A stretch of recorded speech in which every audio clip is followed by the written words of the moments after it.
Welcome, ladies and gentlemen. This is the Money Down podcast. I am Kayvon and Shawn alongside my guy Shawn White. Episode number 4 here, college football breakdown. Week 9, right? Week 9, because week 8 NFL, week 9, yeah. I think. Yeah, it's craziness, man. Yeah. Time freaking flies. So we got a great show, guys. We got a really, really fun show for college today. We are gonna start off the show right off the bat here in a minute with a really cool segment that we thought about where, look, USC and LSU are two of the biggest jobs open. These jobs don't come open often, and we are going to each give our top 3 picks for both of those. From 3 to 1, one being our favorite for both. Before we get into that, though, Shawn, how are you doing today, my guy? Doing well. Excited for this weekend. Looks like a good slate, especially in college this weekend. Got the Jags back playing this weekend too. I missed them last week, so it's gonna be a good time. 2-game win streak, bro. You got to keep it rolling. Yeah. Actually, let's DK and Gino carve us. That's possible too. I actually really like you guys this week because the one thing the Jags do very well, and we'll get into this in our NFL show, but you guys stop the run actually pretty damn well. Your pass defense is the issue, and Gino can't pass. So like it's actually kind of a win-win, you know? But yeah, I'm just scared he's gonna drop bombs to DK all game because I don't know. Shaq Griffin went against him every day in practice, so maybe that'll do something. But it's gonna be a tough one. I think you guys are sneaky possible underdogs there that could maybe win outright. But we'll get into that. All right, without further ado, this is the Money Down Pod. Kayvon and Shawn White. Our Twitter handles are there. You can follow us on Twitter. You can follow the whole show on Twitter at Money Down Pod. You can find us on YouTube, and you can find us on Spotify, Apple, all that very, very soon. We will be up there. So quick housekeeping about that. We've got the cover art going on that, and I've got the RSS feed. So this should be the last week that we are not on that. I should have it up to date next week, and we'll get the plug going for those. Perfect. Yeah, no, Shawn's been really working really hard on that. We appreciate that. It will be steady Eddie, ready to roll once that happens. Do us a favor when you guys do listen to us on YouTube. Just give us a like, subscribe to the page, give us a like, throw out a comment. I promise you, we will read it. Even if it's mean, we will read it unless it's, like we can't say it on air or anything, but we are trying to interact with the fans. So if you want to be live on the air here, say a comment and we promise we'll read it. Once we get on Spotify, all that, give us the 5-star review. We will also appreciate that as well. So Shawn, without further ado, we're going to start with USC. And then we're going to go to LSU. All right, so give us your third, which is your least favorite. These are all favorites because it's top 3. But third, your least favorite. Second, and then first is the one where if you're the AD of USC, this is the guy that you are hiring. Okay, these are your 3 candidates. These are the 3 people you're interviewing. Who do you got, my guy? All right, so USC actually gave me a little bit of issue. I love my LSU 3, but USC is a little tricky to me just because out there in the West, they're a little funny about it. You get a lot of boosters to deal with. They kind of overrate the program a little bit, so it's kind of hard. So I kind of went chalk with 2 of them, and so if we're going third, I got Fickle there from Cincinnati. Yeah, I think he's more of a Midwest guy myself. Yeah. But he's a solid coach, solid recruiter. And I think he could succeed there as well. And he's got the AD hookup. So, real iffy pick. But if we're going 3, that's my guy there. Look, you can't go wrong with that. Like, I'm not going to break down all your picks, but you can't, I'm with you. He's a Midwest guy for sure. But at the end of the day, he is a football coach. He's going to win wherever he goes. Oh yeah, for sure. Yeah, what's your 3? Are we gonna alternate, or you want all? Do you want to alternate? Yeah, let's alternate it up. Okay, let's alternate. So real quick, and I know this is cheating. I didn't tell you this, but I had to throw in an honorable mention, man, because there was just so many people that I wanted to bring up. So just really quickly, my honorable mention is Jeff Hafley for Boston College. Okay, I love Jeff Hafley. I think he is an up and coming. The guy's 42 years old. He comes from the Urban Meyer tree. He is doing outstanding work. If you guys don't, I know Boston College is up in Chestnut Hill. No one cares. He is building a program up there, and you can't be worried about the whole private school because guess what? He's doing it with a private school in Chestnut Hill. So that's my honorable mention. But I just want to throw his name out there because I think he deserves some recognition. My third pick for USC is Mel Tucker. Mel Tucker is a hell of a football coach. And honestly, I could end it right there. Just look at what he's doing with Michigan State. The guy he doesn't even have his own recruits in yet at Michigan State. He is doing everything from the transfer portal. He doesn't have 5-star athletes up in there yet. He doesn't have what Michigan and Ohio State has, but he is coaching his living butt off right now. The players love him. If you don't want to look at Michigan State, go look at what he did at Colorado. I am very high on Mel Tucker. The only reason why he's not higher up on this is just like the Luke Fickell thing. I just don't really see him as a USC guy. I don't see him out there in the glitz and the glamour and the Hollywood stuff. I think he will do great there if he had to, but that's the only reason he's not higher is because I think he's better in the Big Ten, SEC type of area. That's all. So that's my number 3. Who do you got number 2? All right. So number 2, by the way, a little disclaimer. I didn't go like, oh yeah, well, I didn't throw a bunch of names that isn't going to happen because obviously they would take whoever they could if that was the case. Yeah. So my number 2 is actually who I think is probably going to get hired, but I personally would have him at number 2. I got James Franklin there from Penn State. He's my number 2 choice. I personally wouldn't. I mean, he's going to recruit his butt off. That's what it is. And they need to get some recruits back because they haven't had a 5-star in a few years, and that's rough for USC. They just lost a 4-star dual threat QB to UCLA, the Justin kid that literally is from, I think, Justin Martin. He's a 4-star. He's awesome. They couldn't even get him. But yeah, go ahead. Yeah, so, I mean, you take James Franklin, you immediately get your recruits back. I mean, the coaching afterwards is a little shaky for me, going to be dependent on those coordinator hires. And I mean, he hasn't really developed a good quarterback there in Penn State, but he's definitely got the skill positions going and some of the defense. So I think he'll be solid. I mean, a solid choice, stabilize the program, get your recruits back. But again, that would be my number 2 choice because number 1, I kind of have a little curveball going there. But yeah, so that'd be my number 2, James Franklin. So that's actually really funny because he's my number 2. James Franklin is my number 2, and I am very sorry, guys. My dog is barking in the background. We didn't talk about this beforehand, by the way. I have no clue who his picks are and who. Yeah, we didn't talk. Yeah, that's very true. We did not talk about this at all. So, which I didn't want us to because of this element of surprise. James Franklin's my number 2, and it's for pretty much everything you said. First of all, I think James Franklin screams USC. I think he would embody that Hollywood type feeling. Second of all, yes, he's not the best coach like X and O's, but who has done this, bro? This man walked into Vanderbilt and went 6-7, 9-4, and then 9-4 again. When has anybody won 9 games at Vanderbilt? Dude, they haven't even sniffed 4 wins since that guy has left Vanderbilt. That alone just shows this dude is a coach. He's a football coach. He's a recruiter, and he will embody USC. I actually think, like you said, I actually think this is going to be the guy who gets the job. Dude, his mind, I don't know if you saw his press conference this week, his mind is off of Penn State. The guy is saying we're on to Illinois when you just had a 9-0. You would remember that you just played Illinois. Like just took the L to him. The L to him in 9 overtimes. Like, come on, man. I think he's already out the door. I think he already realized, and this is the main thing. There's some programs like Luke Fickell in Cincinnati where you get to a point where you're capped out. Like, what more is Luke Fickell going to be able to do at Cincinnati? Win the national title? I mean, literally, come on.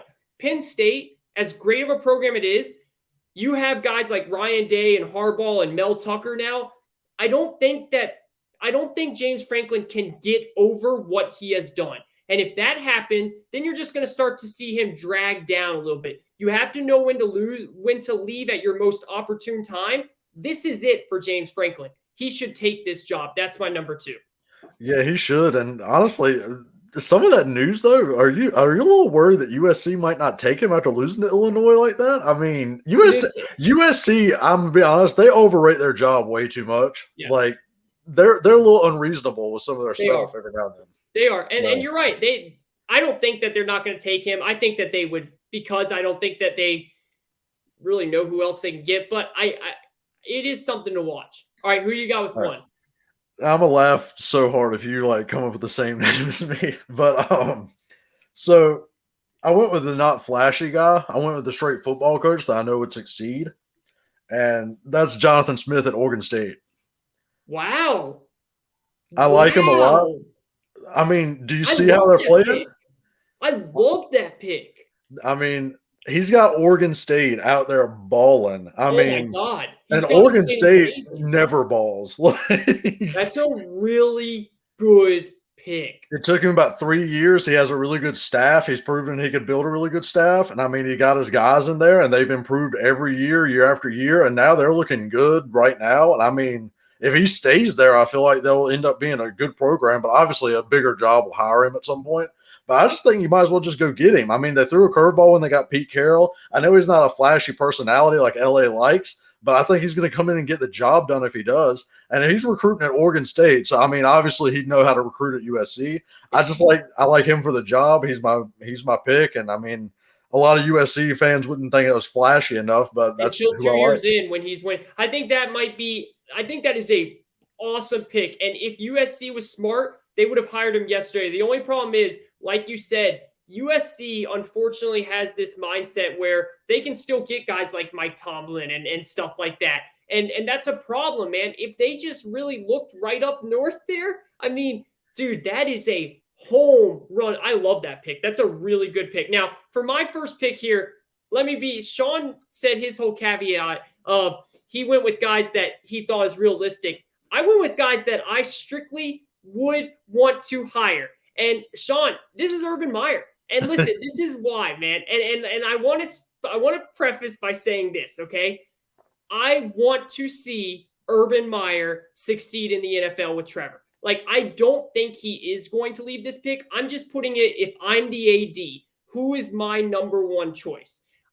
That it would have to be Urban Meyer. Again, I don't think he leaves. I think Urban actually wants to try and make this right and win. But this is why I said I had to go with Urban Meyer as number one.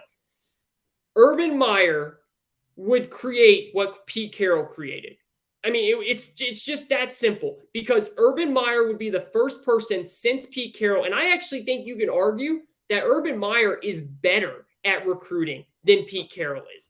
And Urban Meyer would put a freaking lockdown on that city, bro. He would never let another 5-star play out of that city ever again. I mean, he would run USC. He would create a dynasty. And I'm not talking about where they're winning 3 championships in a row. I'm talking about Urban Meyer will have USC in the playoff picture every single year. Every single year. Again, I don't see it happening, but I'm putting myself in the AD shoes. And if I'm the AD, I just know if I could get this guy to USC, it's over. Like, we don't have to worry about another coach unless Urban Meyer has health issues again. Like, that is all it, because it's game over. The Pac-12 is ours again. USC is ours. Urban Meyer is that good, and that's why I had to put him number one. Oh yeah, no doubt. Any job opening, you just pick him pretty much. I think it's different for USC. I really think, like, I wouldn't want him at LSU. To be honest, I really wouldn't want him at LSU. I don't think that that's not his. I think USC is like, it's like Ohio State for. I just think that would be a perfect match. Yeah, with the LSU thing, you ever see like players or coaches like wearing a logo or a uniform? It just doesn't look right. Urban Meyer in like a LSU jacket just like wouldn't look right. Right? Just doesn't. Weird. I don't see him down in Louisiana chopping it up with the folks down there, man. Like, I just don't see that. But I see him at USC again. I don't think he leaves your Jags. I think he is genuinely there. And, unless he's an idiot and goes and does more stupid things, but I literally think he's there to work this out, because I think he knows he has something in Trevor Lawrence, and he's not going to leave that unless he realizes, which I know he does, that he would turn this shit into a freaking dynasty. I mean, he's just too good. He's too good. Oh, yeah, he'd be a home run for sure. Football-wise, recruiting-wise, everything. I don't think he leaves either, but as a Jags fan, even if he did, honestly, Trevor's the one that you got to rally around. I fully believe we get a Dayball type of. I think Dayball would be on the first flight down there. I think he'd be on the first flight down there. But yeah. So I wouldn't sweat that hard. But yeah, I think he's going to stay, and I hope he succeeds. But obviously, if we're going with picks like that, then yeah, Urban Meyer would definitely be number one. Like I said, so. I love your pick though, dude. I think that's outside the box. The crazy thing is, though, I really haven't even heard people say his name, man, which they should be. But yeah, that's a great pick. But why don't you start? Why don't you start LSU this time? I'll start for LSU. Now, listen, again, I had to put an honorable mention here, and I know that this guy's going to be on your top 3, and that's why I wanted to put him in my honorable mention. It's Joe Brady. I couldn't put Joe Brady in my top 3, and this is why. I just don't think he's ready for this job. I understand the X's and O's. I understand the pro-style system. I understand he's been there. The guy has never been a head coach before. I can't have him walking in to face guys like Nick Saban and Lane Kiffin and all these dudes in the SEC. I just think I think it would be a smoke show. I really do. I think eventually he would get it down if LSU has the patience.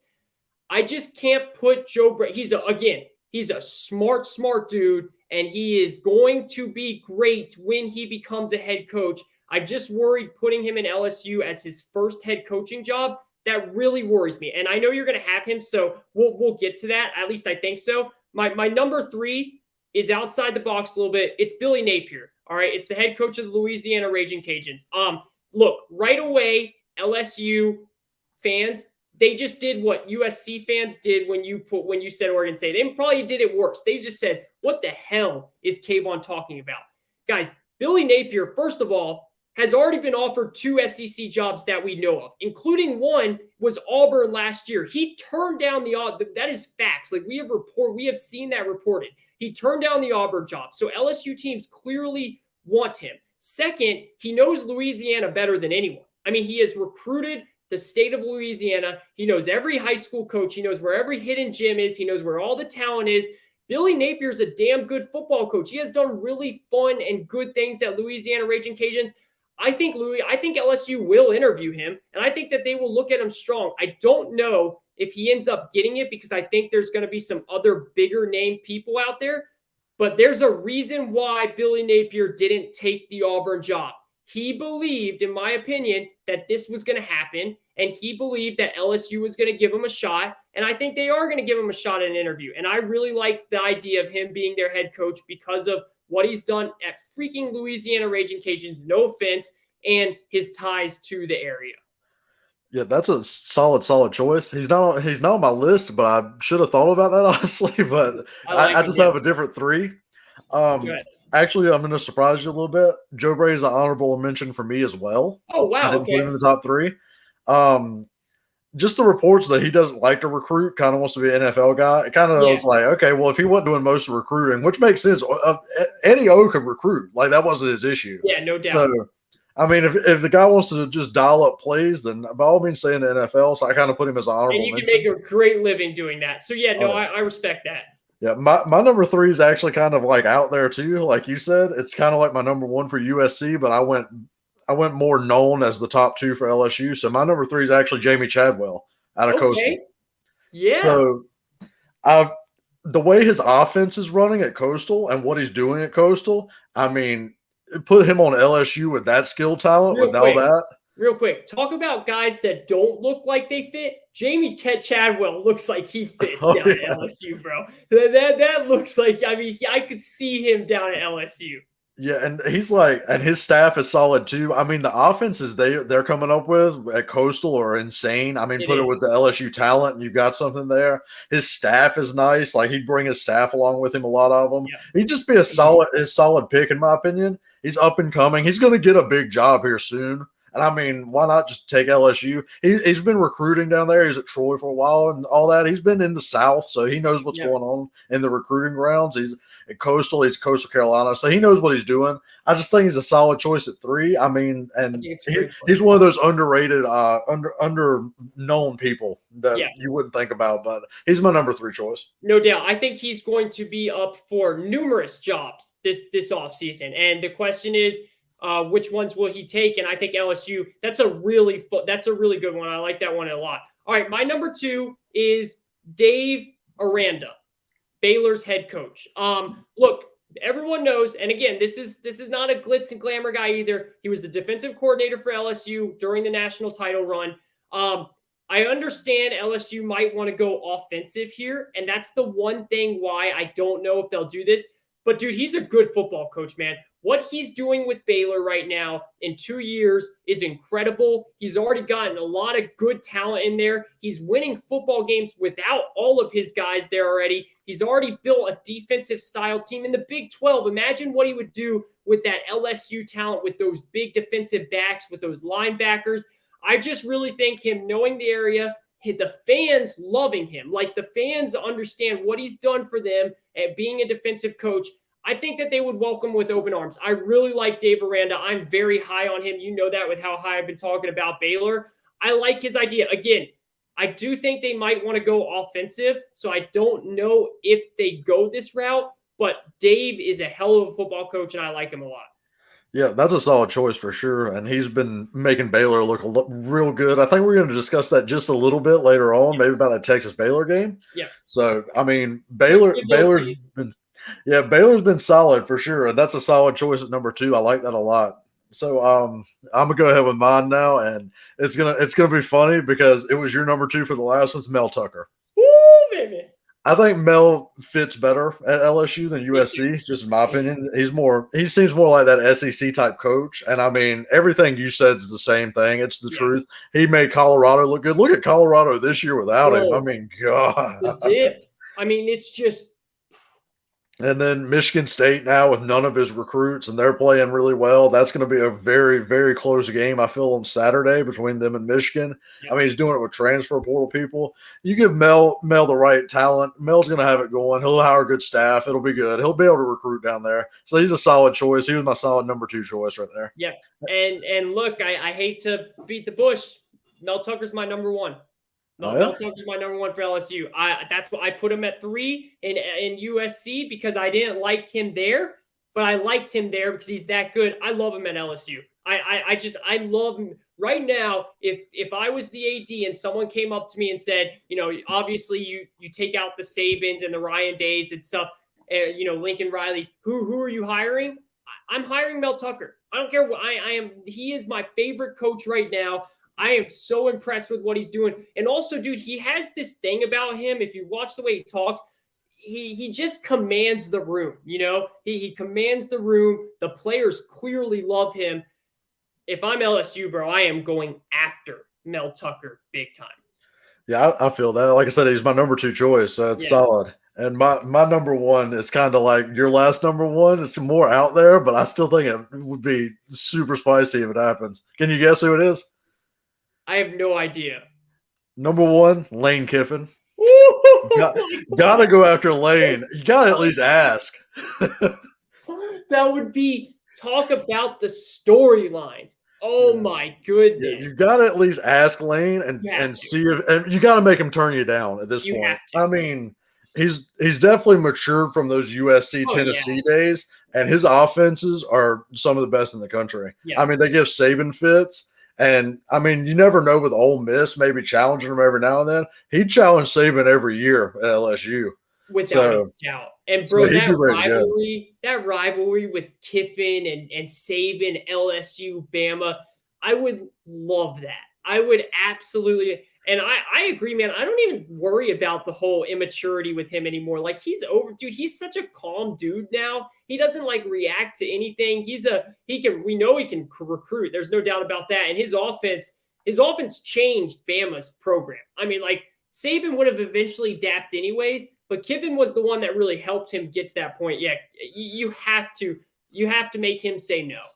I mean, it's very obvious that he really wants Arch Manning too. I was kind of thinking about that, but I don't know if Arch necessarily wants to go to Ole Miss where Archie and then Eli went. Yeah. So I feel like if LSU wants to get that inside track to getting that top quarterback prospect, then Lane being there, Lane would be like, hey, well, you'll be throwing to all 5 stars with a bunch of 4 stars defending you, covering you out there. The defense is going to be nice, and I'll design the offense. And I mean, Corral will be gone after this year. I fully believe he'll go to the draft. I mean, so after that, you got to worry about your quarterback situation at Ole Miss, whereas Lane can come in and turn maybe Nussmeier, all them around. I mean, you see what he does with the receivers at Ole Miss. Imagine Kayvon Boutte catching passes out there. I mean, it's just I feel like he's a perfect fit for them, and if they don't at least try, then that's just negligence on their part. Agreed. And like you said, he'll be able to get talent, and he already has at Ole Miss and stuff like that, but he'll snap his fingers, and that talent will be there at LSU. There's no doubt about that. And I do think Arch Manning would probably make LSU one of his front runners, if not the front runner, if he was there. So yeah, that's a great one.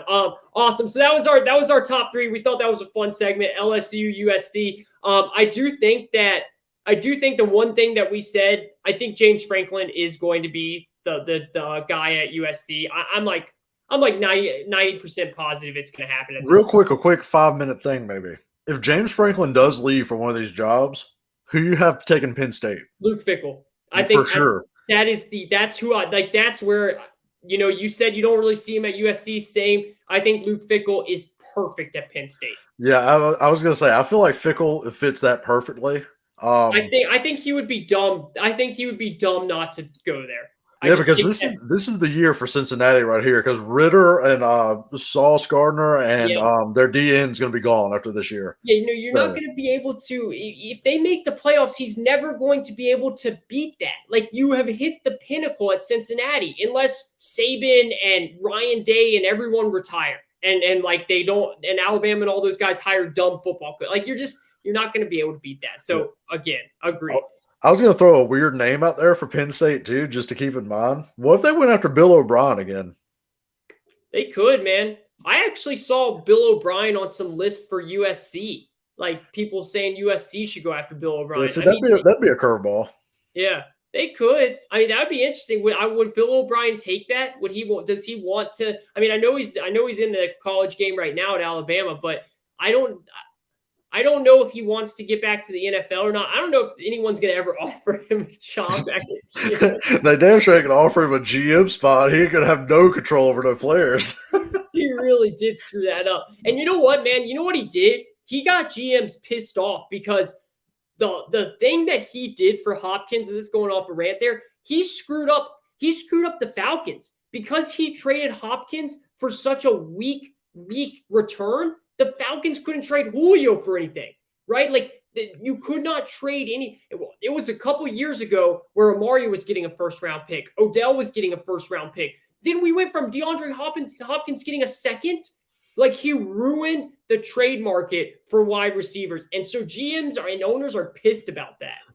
And the Cardinals double screwed everybody because they way gave him so much money that now Devontae's asking for it, and the Packers just can't give it to him right now. I know. So they really did. So that trade screwed so many teams. It really did, man. It was ridiculous. But yeah, man, that was fun. All right, so Michigan State. Yep. We can go to Michigan State. That'll be good. All right. What are your real quick here? This is the Money Down Pod, episode 4, college football preview here. I'm Kayvon Izami. That's Shawn White. What are your thoughts on this game, man? Look, it's in East Lansing. Game day is going to be there. It's the game of the day. First of all, real quick, just need to bitch about this. Why the hell is that a noon game? Like, dude, what are they doing putting that at noon? Because I guess Fox bidded that, so it's big noon kickoff or whatever. But I guess that's when they get the most ratings. But yeah, I don't get how that's when they get the most. I mean, I get it. I guess that's what you would think, that the 7:30 games have to be the most rated games. But I guess everyone turns on ABC at that time. I don't know. That to me is just odd. I would like to see that as a nighttime game. Yeah, because I think Ohio State, Penn State's the night game. Yeah, and now that Penn State laid an egg, that's going to be a joke of a game. Ohio State's going to dominate them. But anyways, what are your initial thoughts on this game? I'm going to go out there on this, and I think this is going to be Harbaugh's big statement this year. Okay. He hasn't had one in the past. He's been struggling with the big-time teams. Hasn't beat Ohio State. Lost Michigan State last year, by the way. Yep. So I think he's going to come out here. I think they're going to just pound it, honestly. I think Mel Tucker's been doing a real good job, but I don't think he's going to be able to stand up to the O-line and the run game that they have. And I feel like they might just find a good way to shut down Michigan State's running back and get it going. I think this is going to be Harbaugh's big statement. Hey, we're out here. We're live. We're a contender this year. even though I don't fully buy them as a contender, but I feel like that's going to be the statement they make. I think they're going to come running down their throats. So I feel like that's going to be it's going to be a tough game, but I feel like he's going to win it. That's fascinating. Look, Vegas is telling you right away that they believe in Michigan by having them as 4-point favorites on the road. Like against an undefeated team, 4-point favorites on the road, you don't really see that often. So right there, they're kind of telling you what Shawn is believing. I do think Michigan wins this game, but I think it's going to be very close. I think it's going to be an ugly game, dude. I'm talking like I think, if you can get a first half under of like 23 points, I think we're talking like a 10-7 first half. And then in the second half, we start to break things up. Michigan State does one thing well on offense, and that's run the ball with Kenneth Walker. That's it. Who, by the way, Mel Tucker got in the transfer portal. I think Michigan will shut that down, but I don't know what Michigan's going to be like. That's the one thing with Michigan, man. They've been able to get by these opponents lately, but their offense is still so anemic in terms of throwing the ball. Like they could go win this game and they could get sloshed by 40 to Ohio State just because they can't keep up in terms of throwing the football. And that's the one thing with Michigan. Michigan State does not give up big plays. They are really good at not allowing big plays. Mel Tucker is going to coach his ass off, but I agree with you. I do think Michigan wins this game, but I think it's a late field goal. The one thing about Michigan is they've already been battle tested. I mean, they won that tough game in Nebraska when Nebraska did everything right, but at the end fumbling that ball. Nebraska should have won that game. They then didn't lay an egg last week when I thought maybe they would look ahead. They dominated Northwestern. They didn't just get by. So Harbaugh is bucking the trend of what we all think. Can he do it one more week? I think he wins, but I don't think it's by a big margin. I think it's a very close game. Yeah, I'm thinking like 23-20, 2017, somewhere around there. Yeah. I think it's going to be a slugfest. I'm thinking you get anywhere from 30 to 35 carries with both backs from Michigan. Yep. I'm thinking you're going to get Walker maybe 25 carries just himself. I think it's going to be just a bunch of handing the ball off. Michigan, I would love them if Ronnie Bell hadn't got hurt. I think that killed their offense a little bit. It did. Just because he's a stud, man, at wide receiver.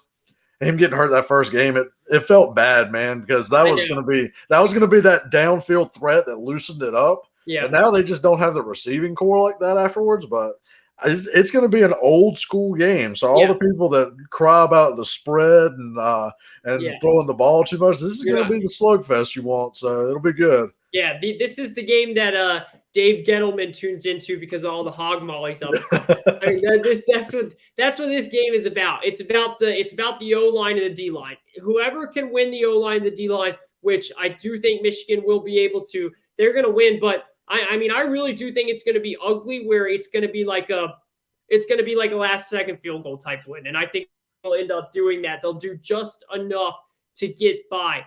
If Michigan does win this game, where do you put them within the college football playoff? Are they anywhere near it? Oh, 4 or 5, maybe. Okay. Yeah. I mean, I would put them in the top 4, even if they win this game.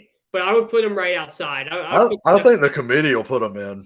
They'll put them in just because. But that means my eye test, I'd put them like 5. I would put them 5 too. So, yeah, I think they would probably put them in 2 just because they're undefeated and they've beaten an undefeated team at Michigan State too, which is huge that it's at Michigan State. But I need them to beat Ohio State before I can put them in there, Yeah, Ohio State's been looking good, and that was going to be a big topic for me this week if Penn State hadn't started falling off because, like I said, I think on our first pod, I had real issue with how Stroud was playing earlier in the year. Not that he wasn't putting up the numbers and everything, because, I mean, his receivers run wide open half the time. All you got to do is throw the ball. Yeah, he would just miss on, like, big crunch time plays. Like, he'd tighten up. And I really wanted to see him against a solid, like, opponent that can actually fight back and not like Rutgers and Maryland and Toledo. But then Penn State's falling apart now, so I don't know if they're going to score enough points either way. So now I got to wait for Michigan State and Michigan against them, and they can't even throw the ball. So Ohio State might just coast to the playoff just Yeah. off the fact that they're playing nobodies and then just get rolled by one of the SEC teams. No, So you're that's right. kind of what I want to see. It will be interesting to see how he plays against a defense like Michigan State and Michigan. That those will be the best defenses he's faced. I mean, Oregon's defense is good, but they were banged up. I mean, half of that team was out during that game, and their defense really isn't Big Ten type Michigan defense. So I agree. I would love to see it back and forth, but I want to see how he goes up against a defense like Michigan and Michigan State. That's going to tell a lot about him. Yeah, So, I'm really excited this Michigan game too. Being a prospect junkie, I really want to see Aiden Hutchinson play. Yeah. Play a lot. I've been watching him a little bit. Yeah, I think he might be edge too. I think he might be that second edge in the class. Yeah, it's gonna be solid. I can't wait to see him. Yeah, no doubt. So we're both on Michigan here, but I wouldn't bet on it. Like I think that -4 is exactly right. Like I think it's a 3-point game just like that. It will be fun too. Now, Shawn, I know you have something that you really want to talk about here, and this is something that you mentioned on the last show. It's a very interesting topic. It's a big topic that affects not just college football, but the NFL as well. What is that? Yes, like I said, I'm a prospect junkie. So everyone's been talking about these quarterbacks, and I know a lot of these NFL teams are going to be looking for them. Like about 8 to 10 teams every year are either shaky on their quarterback or need one. And I've been watching these prospects. I don't like a lot of them at all. They're a bunch of GM killers. They scare me to death. And if I'm ranking, it's a lot of, ooh, that guy could be like Gardner Minshew maybe, or ooh, this guy's like a little bit better Jalen Hurts type player. And I mean, even Pickett has came out strong, and I like him. I think he might be one of the top 3 quarterbacks in the draft. But man, that's 4 years of film that 3 years that he didn't do well, and now he's coming on. So so if you're going like, okay, maybe he's Mac Jones or something, like, okay, that's what you're betting on. It's like, yeah. So these quarterbacks are going to be real interesting to see. So I don't know how you feel about the class, but I wouldn't touch maybe any of them. Maybe Corral, but he's small, so. Yeah, so I'm not high on the class either, but I don't think it's as big of a storyline as you do, and this is why. We've gotten spoiled, man, because these last 3-4 drafts have just been – there's been 5-6 quarterbacks going in the first round every time, when really, man, this is how the NFL always is. Like, I get it. It's going to be a big storyline because the QB drives everything, but this is just what it is, dude. Like, yes, they're going to – first of all, you're right. It's going to fire GMs because they're going to have – there will be at least 2 or 3 GMs that take these guys in the top 10, top 15 picks. When really they should be looking at the receivers, man. I saw McShay had like 17 receivers in the top 50 picks, like out of his top 50. Like the receiving class is amazing again. I have to look at that because I'm not high on it at all. I'll pull it up, dude. I love the receiving class this year of what he thinks he possibly. I'll pull up his and I'll read it off to you here in a minute. Do you think you have it over the last 2? What? You think you have this receiving class over the last 2? No, he didn't say it's better. Oh, okay. He just said it's going to be another very, very good receiving class where he had 17 in the top 50 talent-wise, not picks, talent, like on his board. Okay. I'll pull it up here though. But anyways, I get what you're saying. And I do like Corral, by the way. Corral would be my number 1 QB coming out of this class. And I do like Malik Willis also, but I do think he is in a situation where he has to go to like like what the Ravens did with Lamar. Like they're going to have to build around him. They're going to have to be invested to completely turn their offense, even though he's a pretty good thrower. Like I like Willis, but I wouldn't want the Falcons. Like I'll put it that way. I wouldn't want the Falcons taking any of these guys, but I just don't think it's as big of a deal. Like we're going to see guys move around in free agency. We just got spoiled these last couple of years. Honestly, man, look at this last year. Everyone was raving about these quarterbacks.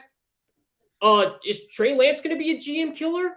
Is Zach Wilson? What the fuck? Well, excuse me. What the hell has Zach Wilson done? Like Zach Wilson looks disgusting out there. He looks like he looks like Josh Rosen ugly. Like I think he looks terrible. I think he looks so. You had that one game against the Jets, and that's it. So like I get your point about it, but once it comes in April, it's who knows what's going to happen at that point. That's my only thing.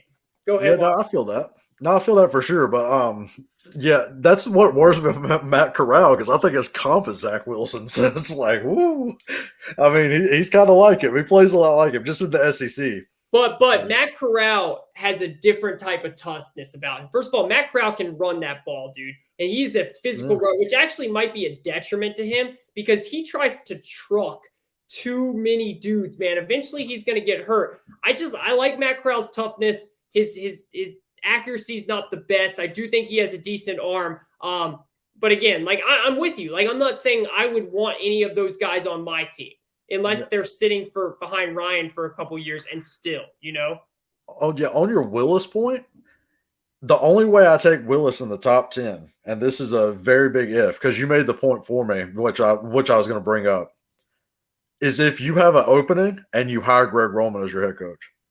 Yeah, now that's good. Like you straight like if you're a GM and you fall for him, you're all in at that point. You're like, okay, I'm taking Roman. That's going to be my guy. We're going to take this guy. We're going to run that offense.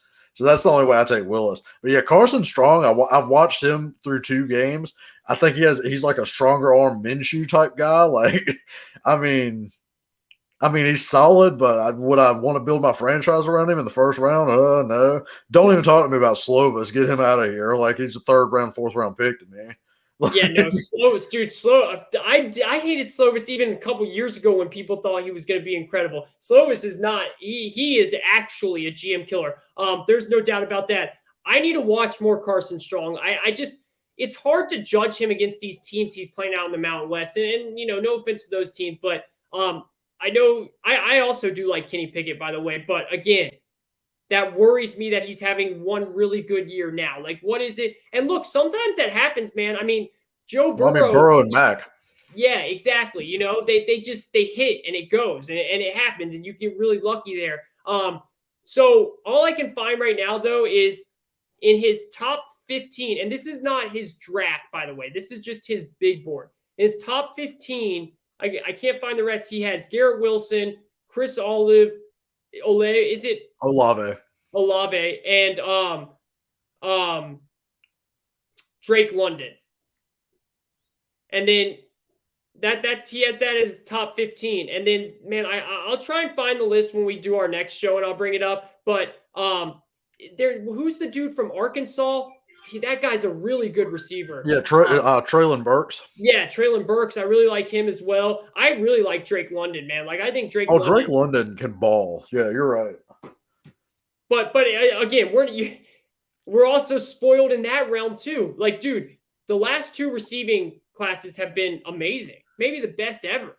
Yeah, see, that's what I was going to say. Because, like, I mean, I love Drake London and all them as much as the next guy. But if we're ranking these last 2 classes, it's like Jamar Chase. You got all the Alabama dudes. You've got that's kind of my point of with the quarterbacks too. It's kind of like this, man. If you're a Jags fan, you should feel very, very lucky. And now, if you're a Panthers fan, you should feel pretty dang sad because if you don't get Deshaun Watson, hey, guess what? That's on you. You could have taken Justin Fields. Yep. You could have taken maybe Justin Fields doesn't work out, but you could have taken someone like that. So, like, I get it. Probably the next year, we might have another great QB class. Like, it just comes and goes. It sucks because you're right. That's how it drives.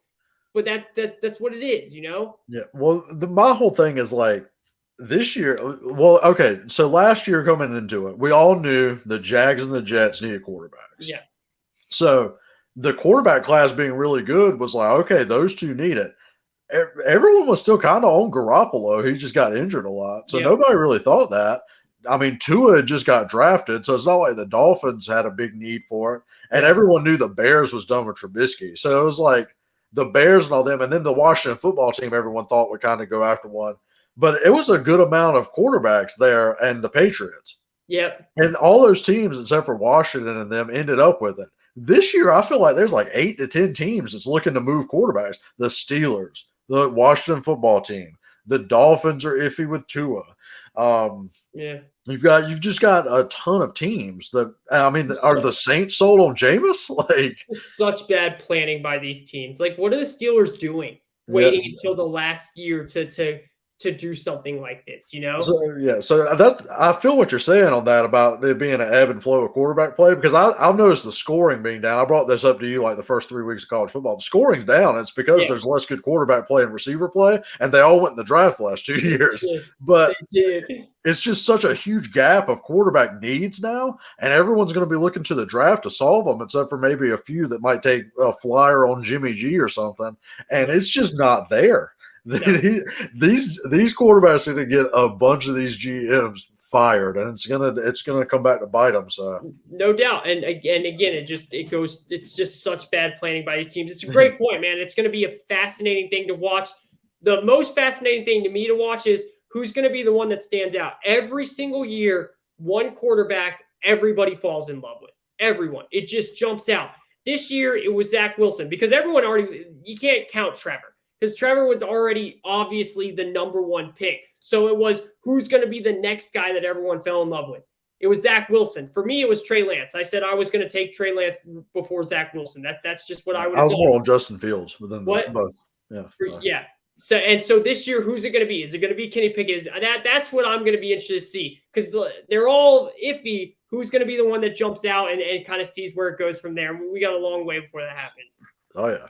All right, let's get into this, Shawn. You're as we do, guys, every single college football and NFL show, we give you what we call our third and short and third and lock. Our third and short is our favorite pick of the week, something we really like, something we really think can happen. Our third and lock is something we also think can happen, but it's more of a long shot, tougher odds, kind of harder to hit. Do you want me to go first, Shawn? I'm trying to pull mine up. Okay. So I had the lines from like yesterday, and that's kind of the ones I'm going off of. So yeah, go ahead. Yeah, I'll go first. All right. So for my here we go. Okay, so for my third and short, look, I don't usually like to do big numbers like this. It's Cincinnati minus 24.5. Like, Cincinnati really screwed up by that game against Navy. That is going. The committee will punish them for that. They will, and I will not be surprised now if the committee puts them outside the top 4 this coming week when they finally do their first show, unless Cincinnati goes out and pounds them. Luke Fickell knows to get into that playoff, they have to win every game by dropping a 50 bomb and winning by 30 plus. Cincinnati knows that. Tulsa's a terrible football team. This line, by the way, guys, just to show that Vegas clearly agrees with me, it started out at 23. It's all the way up at 26.5 now. So I got it at 24. I like it till 28. Like, I think they smash this team. Cincinnati is my third and short. Yep, that's solid, because they're going to have to blow them out to get into the playoff, because that was ugly last week. And speaking of people, I've heard 2 like reputable people that are out there talking about some Desmond Ridder might be the top quarterback going top 3. That's a scary one. Let's talk about GM fire. Yeah. So I fully agree. They've got to win, and I feel you on that pick. It's a big number, and big numbers scare me when I'm trying to do a lock. But yeah, I agree with that. I can see that. So yeah, I had to pull up mine because I got the lines yesterday. so they might have moved by now. But yeah, it doesn't matter. So here's what I'm on. I think actually my favorite pick, you're going to completely disagree with me thinking about this. My favorite pick is actually Texas on the money line. I think they beat Baylor. Yeah, so I do disagree with you. I believe it can happen. Like, I would not be shocked. It's a 3-point game. It's Texas is Baylor. It's a very Big 12 game. I just think Baylor is the better team. That's all. Texas is coming off a bye though, right? Yeah, they're coming off a bye, and I think they've been losing close. Like, they should have beat Oklahoma, and they should have beat Oklahoma State. So I just feel like they're very close. I think Sark's going to call a good game. And I mean, if we'd have been doing this pod for a while, you would all know that I usually hate Texas. Like, I hate on Texas all the time. They're one of my top 2 most overrated teams in college football, but I like them this week. I think Bijan Robinson goes off.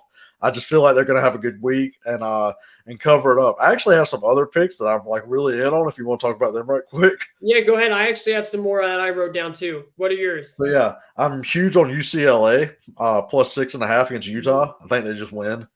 For the same reason you were talking about Cincinnati, I think Oklahoma comes out and puts a hurting this week. Like, they're going to cover that 19. I'm at 19 on there. They're going to cover that 19. And I actually like Virginia Tech plus 4.5 against Georgia Tech. I don't think Georgia Tech should be favored plus 4.5 on anybody really, unless they're like terrible. They shouldn't all, but my God, Virginia. If you really want to just like hold your nose and just like Virginia Tech could go out and win that game by 100, but that is the most put the hoodie on. Hide, like I said, hide when you go to the counter and don't let anyone see you. Virginia Tech is a disaster. Fuente's gone. Talk about another job opening. Fuente has to be gone. That Virginia Tech job will be open, and that's a very interesting job. I got a couple more too. First of all, another big number. I usually don't like laying numbers either, but guys, this is the time of the year when these teams have to show out. Ohio State minus 18.5. They're going to win by 3 touchdowns. I guarantee it. Nothing is a lock in this business, but Ohio State is going to run away with it. Now, for another one, I have Auburn on the money line against Ole Miss. Look, Ole Miss, man. First of all, Ole Miss has played really well. This is when their schedule comes up to me, man. It comes and hits them, man. They have played They have played Alabama. They have played Arkansas. They have played Tennessee. They have played LSU, and they haven't even gotten a bye. Like, that's the LSU, Arkansas, Alabama.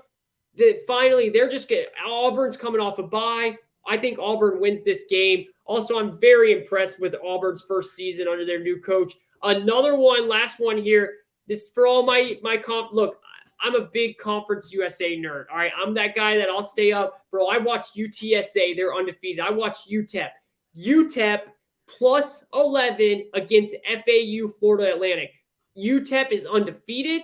Nobody's talking about them. I love watching Conference USA because I went to Charlotte. I like that conference, even though it's about to get destroyed. UTEP plus 11, baby. Sprinkle some of that on the money line. It's like plus 300. That's great.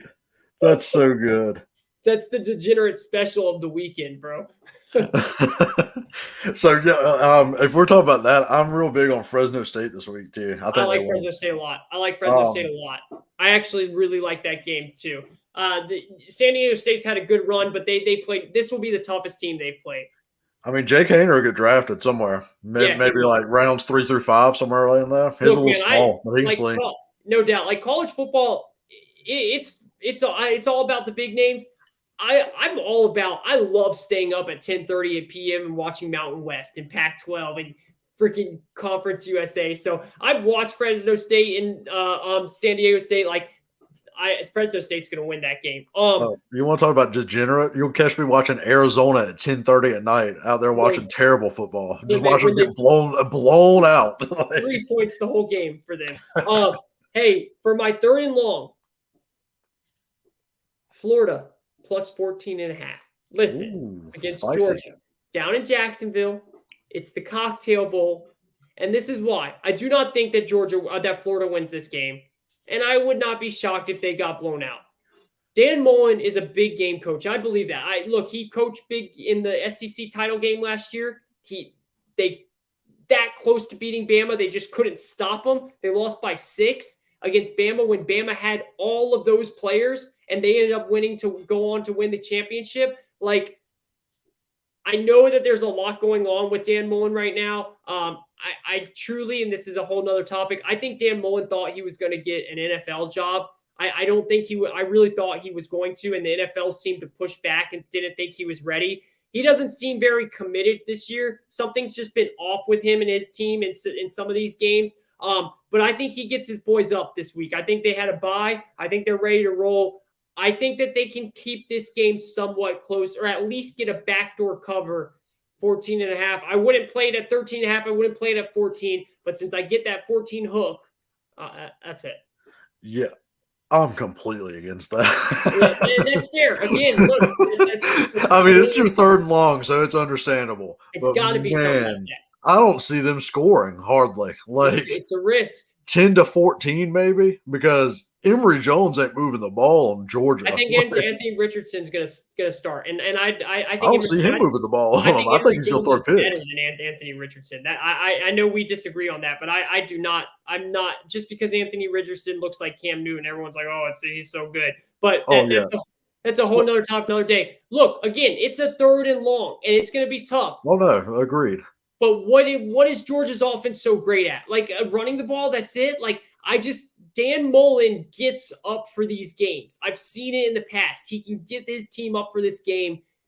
I think I could turn on that game at 6 o'clock Eastern time, that CBS special. Maybe see Anthony Richardson driving with 1 minute left, down 21. They score, backdoor cover. That's kind of how I'm looking at it. Yeah, no, that makes sense right there. That does make sense. And then I also mean, I can turn it on at 6 o'clock and it's 50-0. So, And I mean, I don't buy Georgia's offense either, so don't get me wrong. I don't know. I don't buy Florida's offense against Georgia's defense. But again, on that Anthony Richardson thing, I mean, I had some. I follow a bunch of insiders in Jacksonville, and they cover Florida and the Jags, obviously. Yeah. And I mean, I had tweets coming in talking about Anthony Richardson's the Trevor Lawrence and Emory Jones.